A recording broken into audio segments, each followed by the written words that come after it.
Governo antecipa 13º dos aposentados e libera R$ 1.000 do Fundo de Garantia de todos os trabalhadores. Máscara contra a Covid deixa de ser obrigatória em locais fechados de São Paulo. Presidente americano Joe Biden chama Vladimir Putin de bandido, ditador e assassino. Mais de 100 pessoas são resgatadas de teatro bombardeado por tropas russas. Menino de 11 anos que fugiu da Ucrânia e andou mais de 1.200 quilômetros finalmente encontra a mãe. Economia do Brasil começou o ano em queda de quase 1%. IBGE faz teste para o Censo Nacional marcado para este ano.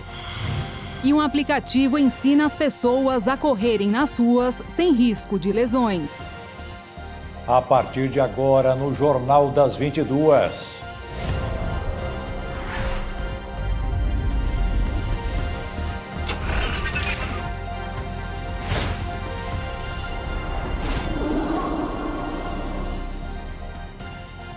Olá, boa noite. Boa noite.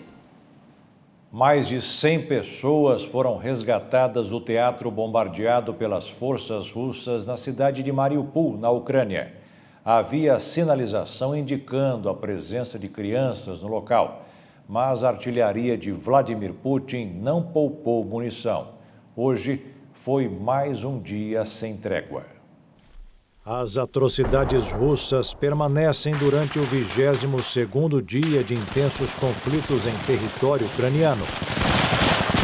Essas imagens aéreas divulgadas pelo Batalhão Azov da Guarda Nacional da Ucrânia mostram um confronto de tanques ao sul de Mariupol, uma das cidades mais atingidas pela guerra.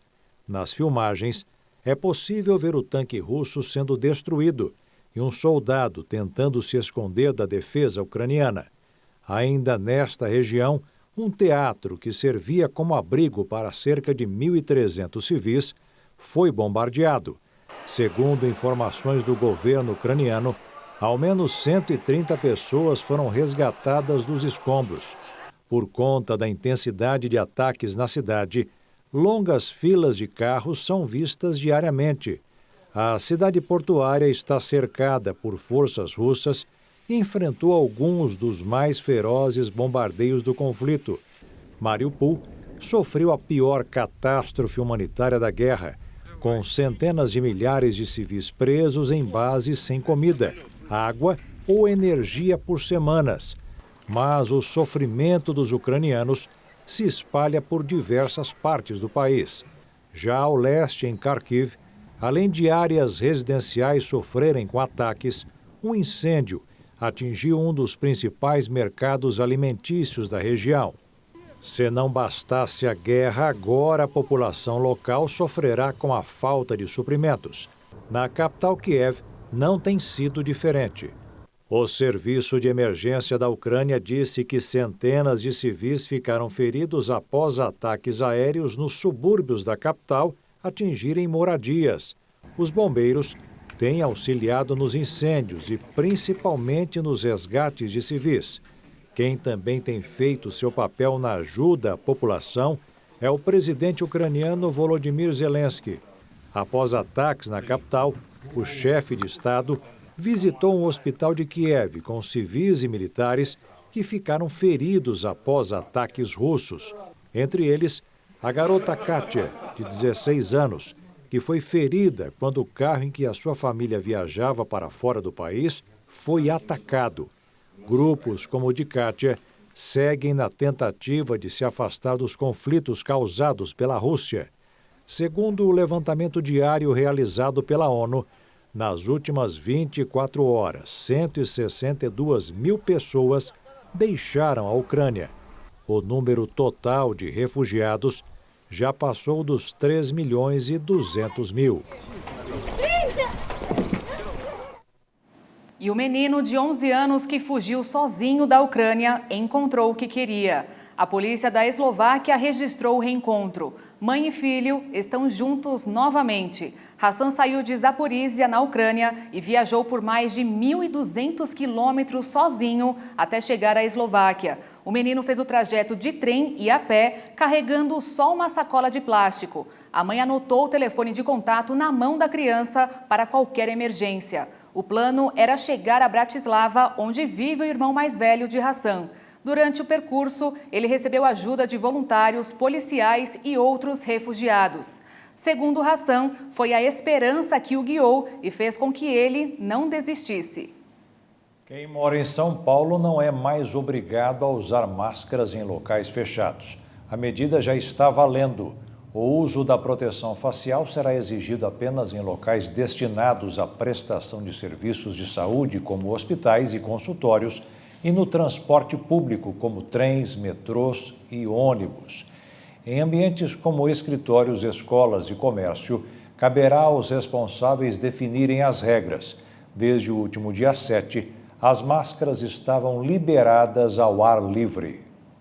E falando de Covid, o Brasil é o quarto país que mais aplica vacinas contra a doença no mundo. Até o momento, são 405.152.682 aplicadas. Delas, mais de 71.881.000 são as de reforço. E veja a seguir, o presidente Bolsonaro zera PIS e COFINS para combater a alta dos combustíveis. E ainda, a atividade econômica do país começa o ano em queda de quase 1%.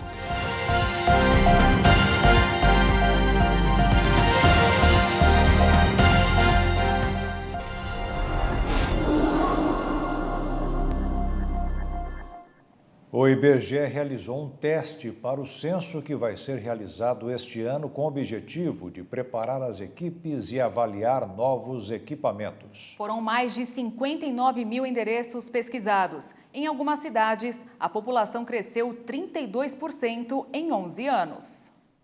Segundo o Instituto, parte dos técnicos que trabalharão esse ano nunca atuaram em censos anteriores. Por conta disso, uma novidade nesta edição foi o envio de membros da direção e técnicos do Rio de Janeiro para várias localidades onde ocorreram os testes para atuarem como observadores da operação, preenchendo relatórios e realizando avaliações. Também foram disponibilizados mapas, que pela primeira vez registraram as coordenadas de todos os domicílios visitados. A pesquisa oficial começará em julho, onde os técnicos saberão a sua área de atuação. No mês seguinte, começará a coleta de dados para o censo, onde residências serão visitadas em todo o país. Mesmo tendo caráter de teste, o levantamento já mostrou alguns resultados expressivos. Na cidade de Engenheiro Paulo de Frontin, no Rio de Janeiro, por exemplo, a população diminuiu em comparação com o censo de 2010. Já no pequeno município de Tigrinhos, no oeste de Santa Catarina, a população, que em 2010 era de 1.857 habitantes, cresceu 32%, chegando a quase 2.500 habitantes. Segundo o IBGE, além das coordenadas das residências urbanas e rurais e dados em caso de desastre e busca de vítimas, o detalhamento geográfico permite a elaboração das políticas de saúde, água, educação e transportes. A prévia do PIB do Banco Central revelou que a economia brasileira encolheu em janeiro. A baixa interrompeu uma sequência de 3 altas seguidas. De acordo com o Banco Central, o índice de atividade econômica encolheu quase 1% em janeiro, na comparação com dezembro. O indicador, conhecido por ser uma prévia do Produto Interno Bruto, alcançou o menor nível desde dezembro de 2020. O resultado também interrompe a sequência de 3 altas seguidas. Na comparação trimestral, o IBC teve um desempenho de 0,19% melhor da economia no período, na comparação com os 3 meses anteriores.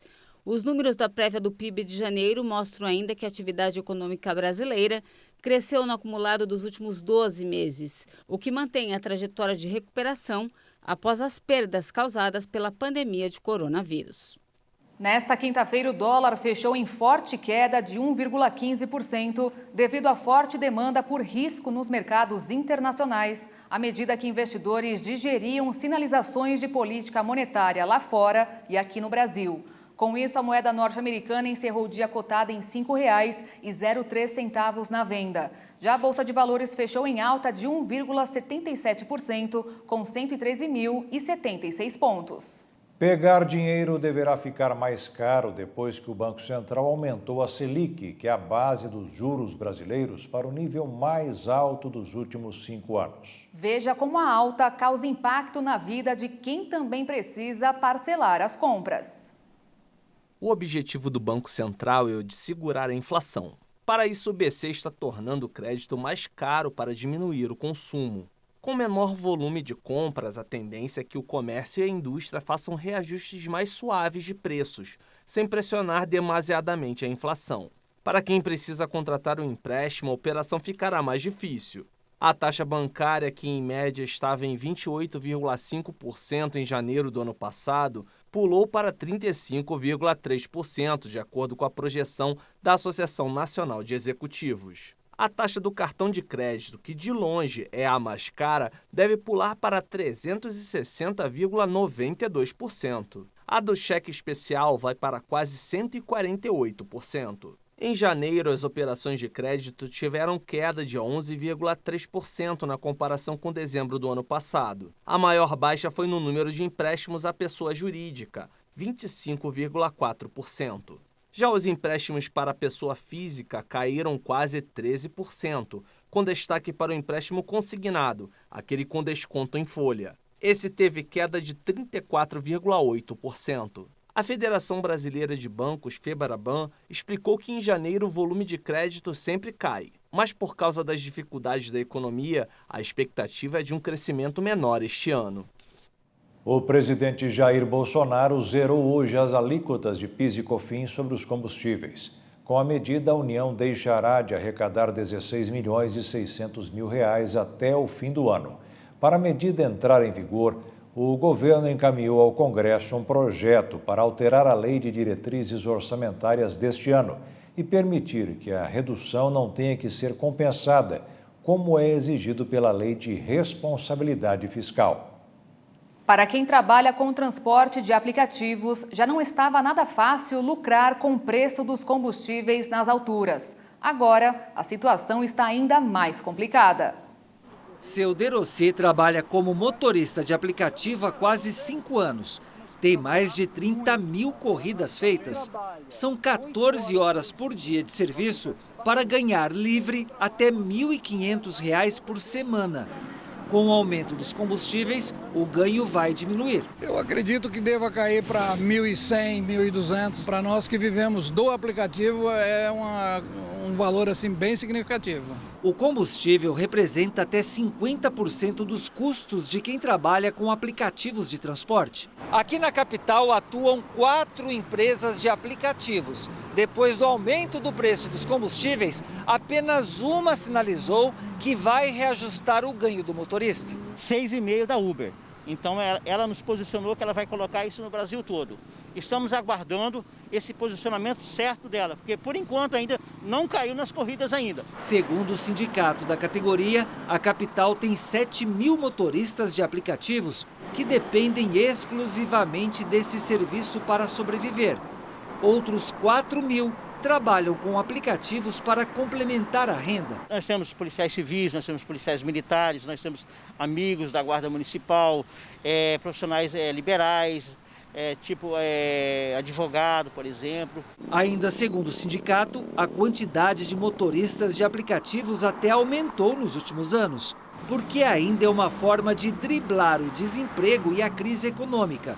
Por outro lado, o poder público tem feito leis que trazem mais gastos para quem atua no setor. Nós temos até o final do mês, pelo decreto municipal, para se fazer um cadastro na prefeitura, tem que abrir uma empresa MEI, tem que fazer, eles querem dar um curso para os motoristas, ensinar os motoristas a dirigir de novo, não vejo necessidade nisso, e fazer o exame lá para ver quem está usando droga ou não.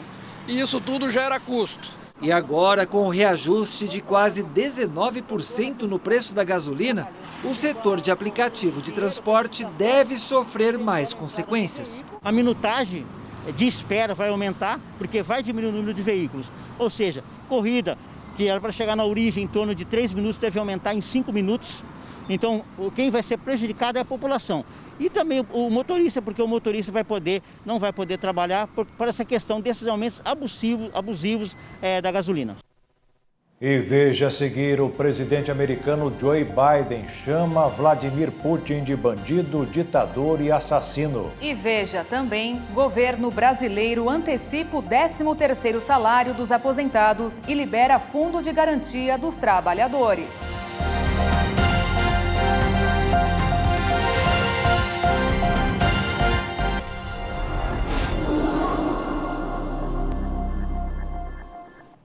A tensão política aumentou por causa da guerra na Ucrânia. O presidente dos Estados Unidos, Joe Biden, voltou a atacar o presidente russo, Vladimir Putin, a quem chamou de bandido, ditador e assassino. As negociações não avançaram hoje, que foi um dia marcado por mais apelos. Nesta quinta-feira, o presidente ucraniano Volodymyr Zelensky falou ao parlamento alemão e pediu ajuda na restauração da paz e da liberdade no seu país. Após um discurso baseado na história alemã, Zelensky foi ovacionado pelo parlamento, que o aplaudiu de pé.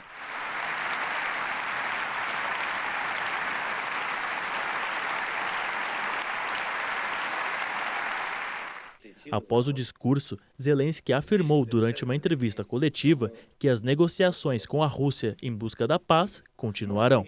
Zelensky disse que suas prioridades para as negociações são o fim da guerra com garantias reais para a segurança da Ucrânia e a restauração da integridade territorial. Por outro lado, o Kremlin disse que os negociadores russos estavam discutindo um status para a Ucrânia semelhante ao da Áustria ou da Suécia. No caso, os países são neutros, membros da União Europeia e estão fora da aliança militar da OTAN. Mais cedo, Vladimir Putin, durante uma reunião com altos funcionários do país, afirmou que as sanções aplicadas à Rússia não o atingem como esperado pelo mundo. Putin disse ainda que a guerra na Ucrânia, chamada por ele como uma operação militar especial, abriu uma oportunidade para os negócios russos. O discurso do presidente russo resume a ação negativa que o Kremlin deu à Corte Internacional de Justiça. A mais alta corte da ONU pede o fim da guerra imediatamente. Enquanto os dois países não chegam a um acordo, o mundo segue discutindo as investidas russas no território ucraniano. Durante uma reunião da OTAN, o presidente francês Emmanuel Macron afirmou que a Rússia deu um choque elétrico à aliança. Ele disse que os eventos na Ucrânia deram à OTAN um esclarecimento estratégico em relação ao mundo. Enquanto Macron tenta manter a postura diplomática, o presidente norte-americano Joe Biden tem se mostrado cada vez mais perplexo com a invasão russa. Durante um evento no Capitólio, Biden chamou Putin de bandido puro e ditador assassino. O presidente norte-americano ainda afirmou que Putin está pagando um alto preço por sua agressão. Durante o 22º dia de conflitos, um balde de água fria foi posto sob a possibilidade do cessar-fogo imediato no confronto. E, ao que parece, muitos capítulos ainda serão escritos no que se diz respeito ao pior conflito europeu do século. A Organização Mundial da Saúde adiou a avaliação do processo de fabricação da vacina russa Sputnik. Em julho do ano passado, a OMS encontrou problemas na maneira como a Rússia preenchia as ampolas em uma das fábricas. O fabricante disse que resolveu os problemas, mas agora, em consequência dos tumultos provocados pela invasão da Ucrânia, os técnicos acharam melhor adiar a visita, sem data certa para acontecer. Um pacote de medidas com o objetivo de estimular a economia e o emprego no país foi lançado hoje pelo governo federal. O programa Renda e Oportunidade vai permitir o saque de até R$1.000 das contas do FGTS através do aplicativo Caixa Tem para mais de 4.500.000 trabalhadores. A primeira, a antecipação do saque extraordinário do FGTS. A Caixa Econômica Federal é o agente que faz a operação toda do FGTS e nós faremos esse pagamento pelo aplicativo do Caixa Tem, ou seja, de maneira 100% digital. São 42 milhões de brasileiros que serão beneficiados num valor de até 30 bilhões de reais. E o calendário começa no dia 20 de abril, o pagamento, e vai até o dia 15 de junho. Ou seja, nós faremos um pagamento para até 42 milhões de brasileiros em menos de 2 meses. Outra medida do pacote amplia o acesso ao empréstimo consignado a aposentados, pensionistas e beneficiários de programas sociais, como o Auxílio Brasil. Agora, o crédito passa de uma margem de 35% para 40% com juros. O ministro da Economia, Paulo Guedes, recordou os programas e oportunidades feitos pelo governo durante a pandemia.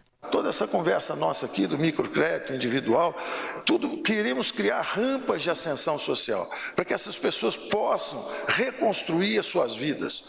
Eles foram deslocados subitamente do seu modo de vida, ficaram em distanciamento social, protegidos pelos recursos que nós lançamos, mas como o presidente sempre disse, eram duas ondas. Teve a onda da saúde, mas teve a onda da economia, que ameaçou afogar o Brasil.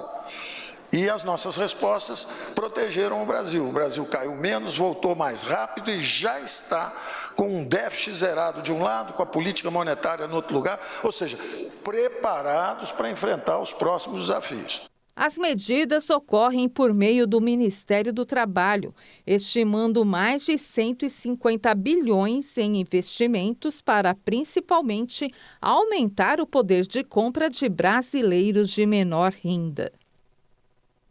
E veja a seguir, a Polícia Federal faz operação contra desvio de verba de seguro dado a pescadores. E ainda, um desenvolvimento de aplicativo em Brasília dá dicas para corridas na rua sem risco de lesões.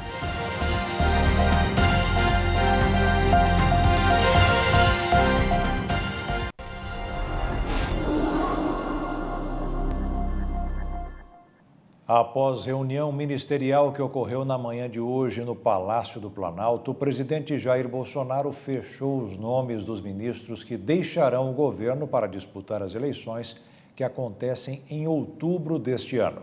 Para disputar um cargo eletivo neste ano, os ministros terão de deixar os cargos comissionados até o dia 2 de abril. No lugar dos que deixam a esplanada dos ministérios, o presidente Bolsonaro deverá nomear na maioria das pastas servidores que já compõem as pastas. Deverão deixar a atual gestão os ministros João Roma, da Cidadania, Marcos Pontes, da Ciência e Tecnologia, Damares Alves, dos Direitos Humanos, Tarcísio de Freitas, da Infraestrutura, Flávia Arruda, da Secretaria de Governo, Tereza Cristina, da Agricultura, Onix Lorenzoni, da Previdência e Trabalho, Gilson Machado, do Turismo, Rogério Marinho, do Desenvolvimento Regional e Walter Braga Neto, da Defesa. Além de trabalhar para que tenha representantes em todos os estados, o presidente Bolsonaro tem definido sua estratégia de reeleição junto ao seu comitê de campanha. Foi enviada hoje ao Congresso Nacional a proposta de crédito suplementar para ampliar em 868 milhões e meio de reais o orçamento destinado ao Plano Safra 2021-2022. Após a aprovação legislativa, o aporte desses recursos deverá possibilitar a continuidade das operações de crédito rural oficiais para esta safra e normalizar as operações, de acordo com a ministra da Agricultura, Tereza Cristina. A Polícia Federal realizou hoje uma operação contra uma organização criminosa responsável por desviar aproximadamente R$1,5 bilhão de reais do seguro-desemprego do pescador artesanal, conhecido popularmente como Seguro Defeso. 180 mandados de busca e apreensão foram realizados no Pará e em outros 11 estados. As buscas tinham como alvo 36 servidores do INSS e outros 6 ex-servidores da Secretaria de Aquicultura e Pesca do Ministério da Agricultura. Diversas provas foram apreendidas, entre elas uma maleta cheia de documentos. No total, 42 servidores públicos foram alvos da operação, que mobilizou 600 agentes federais. Segundo a Polícia Federal, as investigações tiveram início em 2020, quando uma equipe foi montada para apurar possíveis fraudes no Seguro Defeso.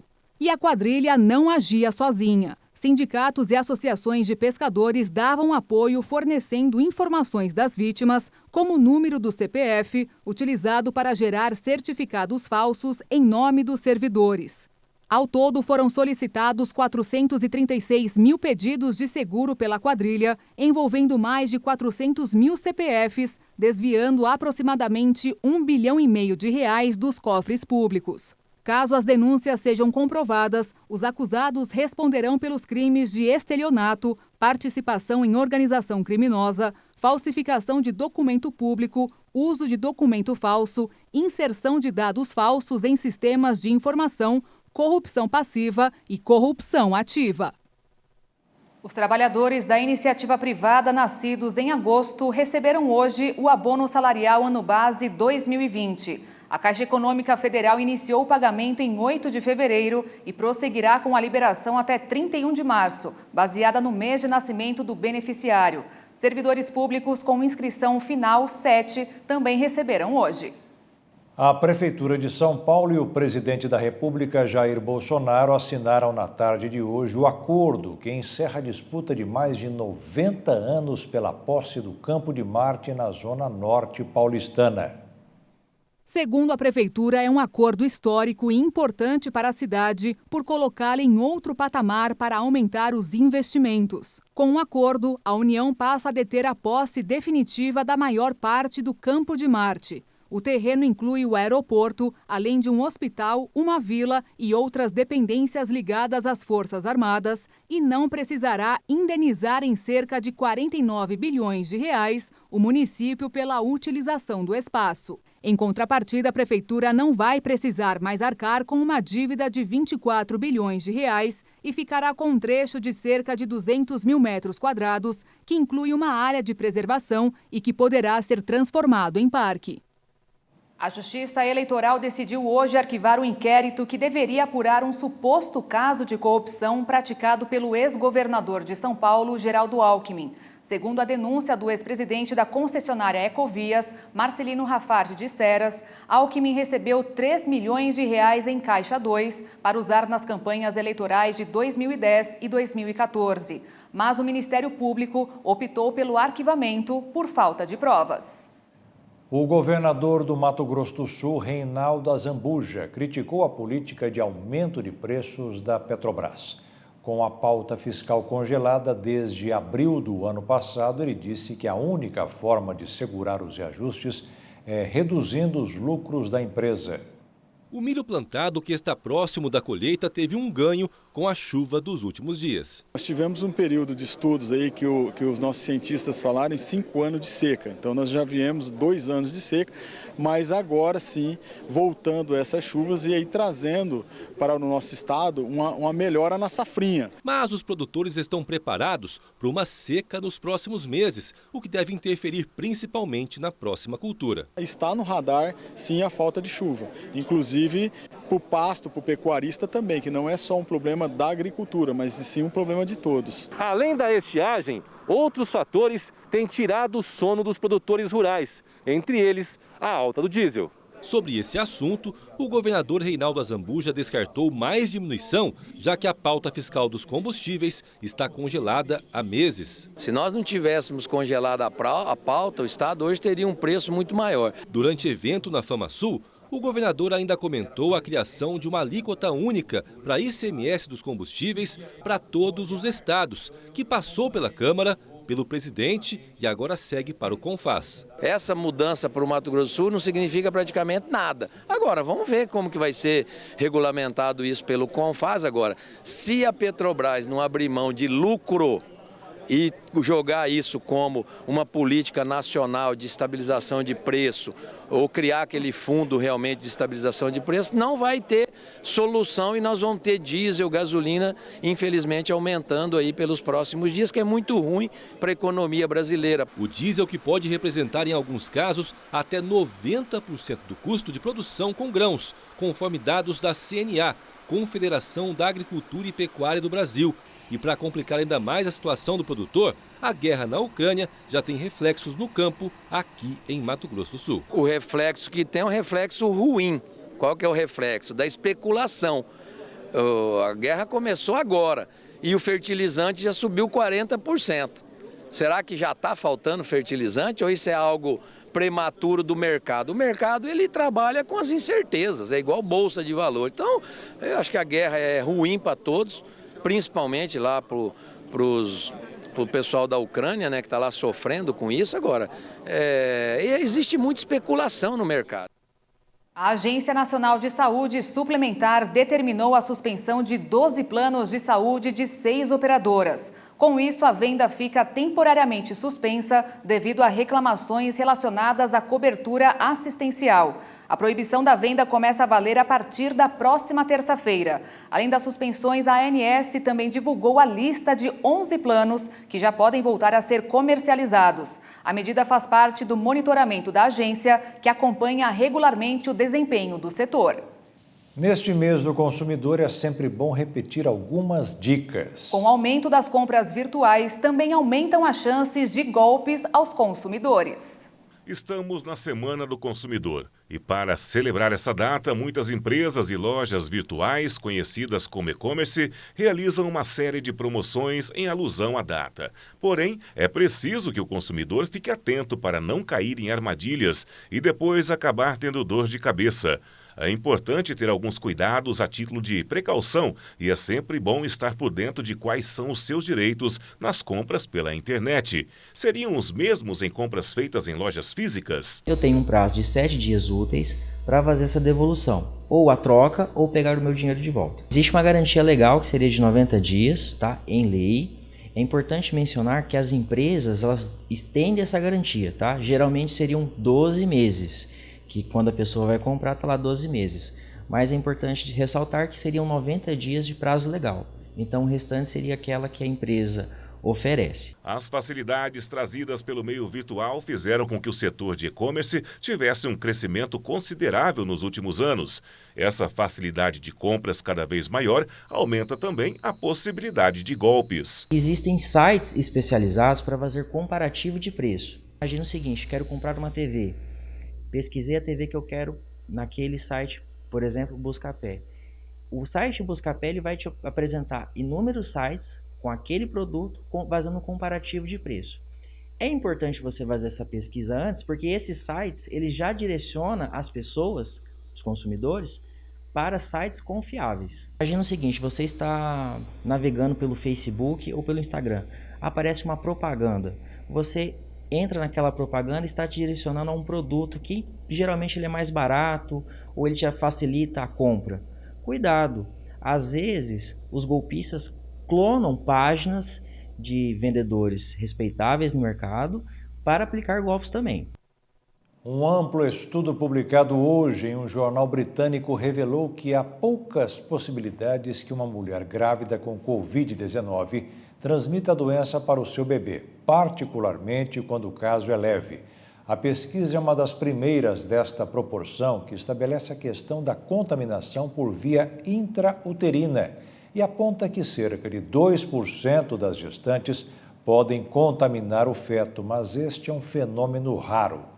De acordo com dados do Ministério da Saúde sobre a Covid no Brasil, foram registradas nas últimas 24 horas 485 mortes e 14.051 novos casos. Dos mais de 29.527.000 diagnósticos, mais de 28.126.000 pessoas se recuperaram e 744.000 estão em acompanhamento. As tarifas de água e esgoto vão ficar 12,8% mais caras a partir do próximo dia 10 de maio. O índice foi publicado no Diário Oficial de hoje do Estado de São Paulo. O índice está baseado no IPCA de 12 meses, contados de fevereiro do ano passado ao mesmo mês deste ano. As pessoas de baixa renda não sofrem reajuste. A Polícia Rodoviária Federal lançou o sinal Desaparecidos. O serviço foi criado para ajudar a família a localizar pessoas. O sinal Desaparecidos é uma nova ferramenta criada pela Polícia Rodoviária Federal para ajudar a encontrar pessoas o mais rápido possível. Após o registro da ocorrência, policiais em um raio de 500 quilômetros do local do desaparecimento são imediatamente comunicados. Em 2021, o Brasil registrou quase 63.000 pessoas desaparecidas. São mais de 170 casos por dia, Segundo a Polícia Rodoviária, as primeiras horas após o desaparecimento são essenciais no processo de localização. Por isso, o quanto mais rápido for feito o registro no sistema, maiores são as chances de localizar a pessoa que se procura. Para utilizar o sistema Sinal Desaparecidos, basta acessar o site e preencher os dados de quem registra e os da pessoa que se procura, com o nome, telefone e endereço, bem como as informações sobre como ela sumiu. O serviço funciona todos os dias da semana, 24 horas por dia. Além do site, a ocorrência também pode ser feita pelo telefone 191. É importante lembrar que o registro no site do Sinal Desaparecidos não substitui o boletim de ocorrência na Polícia Civil. Em São Paulo, uma exposição de Van Gogh permite que o público vivencie a obra do holandês, além de fazer com que a pessoa sinta, literalmente, que está dentro da tela.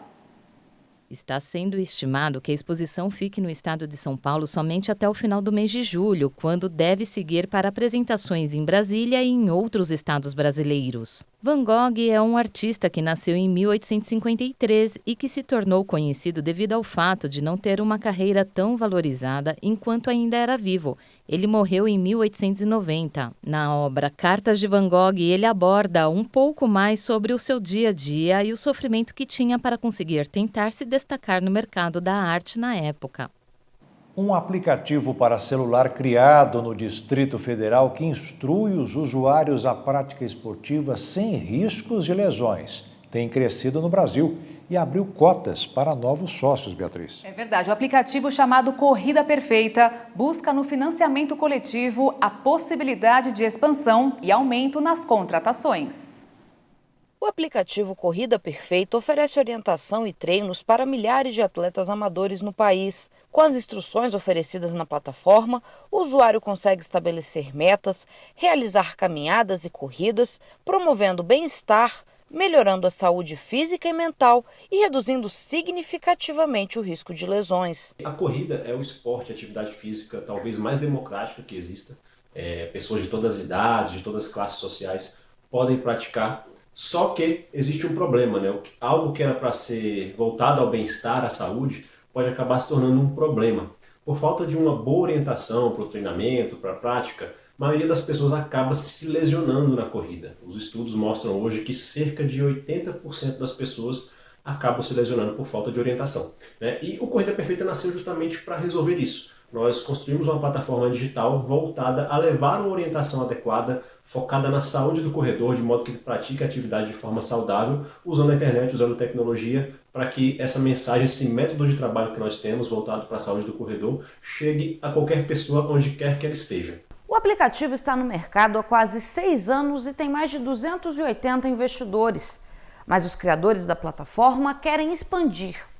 Por isso, através de uma aceleradora de startups, a empresa busca captar novos sócios investidores. Nós temos um mercado muito grande no Brasil de praticantes de corrida, temos cerca de 6 milhões de praticantes, um número inclusive que ele acabou crescendo com a pandemia, com as pessoas descobrindo o esporte ao ar livre, e a gente quer atingir muito mais gente. Nós queremos, nos próximos anos, multiplicar o número de clientes por 8 e nós também queremos gerar muito mais emprego e renda com esse trabalho, principalmente com pessoas da área de educação física e de tecnologia. Se hoje nós estamos gerando trabalho e renda para cerca de 15 pessoas, nós queremos, nesses próximos anos, levar nossa equipe para um número próximo de 80 pessoas. E é por isso que a gente está buscando um investimento por meio do crowdfunding, né? O objetivo dele é fazer com que a gente melhore nossa plataforma tecnológica, que ela esteja pronta para receber mais clientes, para oferecer um trabalho ainda melhor para eles e esteja pronta também para receber os profissionais que vão ajudar esses clientes a treinarem de forma segura, de forma saudável, usando a nossa plataforma digital. Para saber como se tornar um sócio investidor,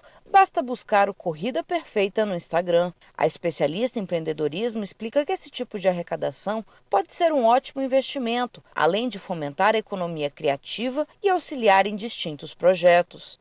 O crowdfunding ele é uma forma altamente rentável e inovadora de investir em grandes projetos de economia real. Nessa modalidade, alguns empreendedores, eles utilizam plataformas que são específicas e autorizadas para encontrar investidores que ajudem a viabilizar esses projetos. Então, só para a gente ter uma ideia da dimensão desse mercado, estima-se que mais de 35 bilhões de dólares sejam investidos todos os anos por esse tipo de plataforma.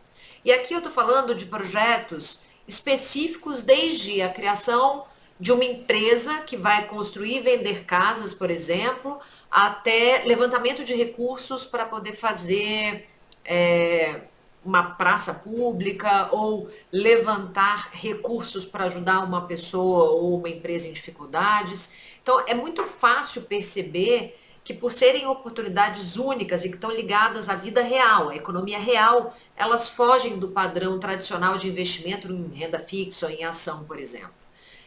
Com certeza você não vai encontrar esse tipo de projeto no seu banco ou na sua corretora. É por isso que a gente chama de ferramentas de investimentos alternativos. E num cenário, e num contexto que a gente vive a economia colaborativa, que as pessoas estão se juntando em comunidades, num país como o Brasil, que teve um crescimento exponencial de redes sociais, esse tipo de ferramenta, como forma de financiar projetos e conectar pessoas que têm objetivos em comum, só cresceu. Quem conseguiu realizar um sonho através do financiamento coletivo foi o Murilo, que lançou um livro depois de conseguir o dinheiro necessário para a edição. A partir da execução, a partir do momento em que eu já tinha o livro escrito, eu procurei uma maneira de viabilizá-lo e assim eu encontrei no crowdfunding uma boa maneira de fazer isso. O custo da edição, do envio dos livros para minha casa e para distribuir os livros para quem se interessasse, girava em torno de R$8.000. Então eu criei uma campanha de crowdfunding, de financiamento coletivo, em que eu estabeleci como primeira meta arrecadar R$5.000 e os outros R$3.000 eu custearia. Depois uma meta um pouco maior de R$6.500 e na terceira meta estava o valor completo de R$8.000. Eu arrecadei no total R$8.900 e alguma coisa. Isso representou a venda de mais de 130 livros e fiquei muito feliz com isso, porque mais de 130 pessoas puderam ler o Quando Era Pequeno, que também está à disposição e à venda nas livrarias e pela internet. Mas veja como foi um dos testemunhos de pessoas que saíram vitoriosas.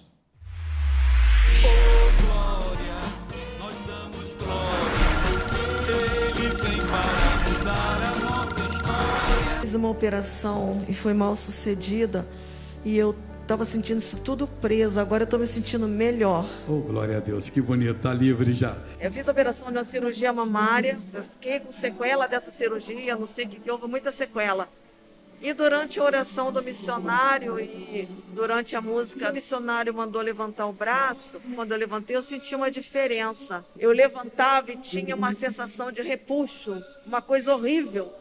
Até para estender uma roupa na corda, depois é um sofrimento. Parou de repuxar?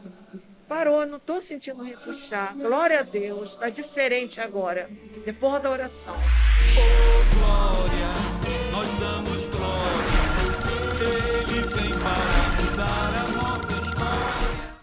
E o Jornal das 22 termina aqui. Obrigada pela sua companhia, um ótimo fim de noite para você e te esperamos amanhã. Boa noite, fique na paz. Tchau.